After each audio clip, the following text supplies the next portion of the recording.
So if you can guess what I'm doing, it's at the site once again. So here we go. We're used to it, he said, sprinkling sand, puddles of blood. The pale sand had lifted the red and gave it new substance. Another body, now that the host was dismembered, and bits of blue cloth clung to overreaching branches. We're used to it, he said, bending to collect a brown shoe that pointed the way out of Baghdad. As he walked to a safety barrier nearby, a sudden breeze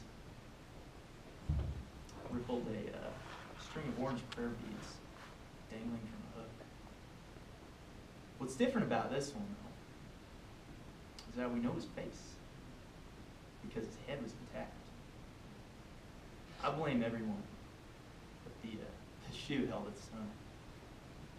So, yeah, so I, call me a sicko, I guess, but I've seen a lot of, like, never been to combat or anything, obviously, but seen a lot of, like, things on the internet, especially, like, going on in Syria. And bombs, I will say, are particularly gross.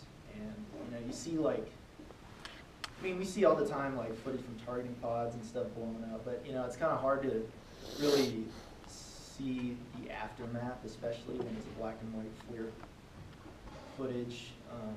And, yeah, there's some pretty kind of odd things you wouldn't really think would happen. And this poem really kind of spoke to me because it kind of made me think, okay, here's someone who was probably there and probably kind of understands the kind of strangeness that explosives do. I mean, clothes particularly get blown off. That's really common to see, like, kind of semi-naked bodies and body parts around. And also the head intact thing, especially with suicide vests, it's kind of a common thing to see people's faces kind of unfold off their skull for suicide bombers.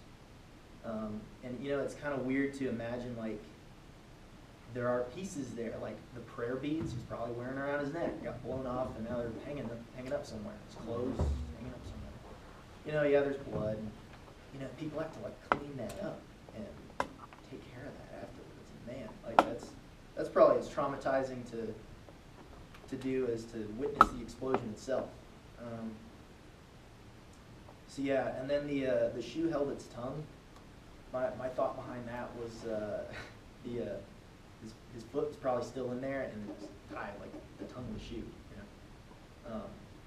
So yeah, it's weird to imagine, like, someone standing there, and then all of a sudden there's all these little chunks, and yeah, so that kind of, I saw that as, ooh, that's pretty real.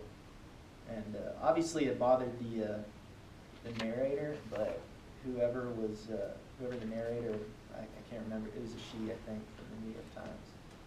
Whoever she was talking to was like, yeah, we're used to it, we see chunks of people all the time, and that's what it is. And the way out of Baghdad, I guess, is for them to blow themselves up.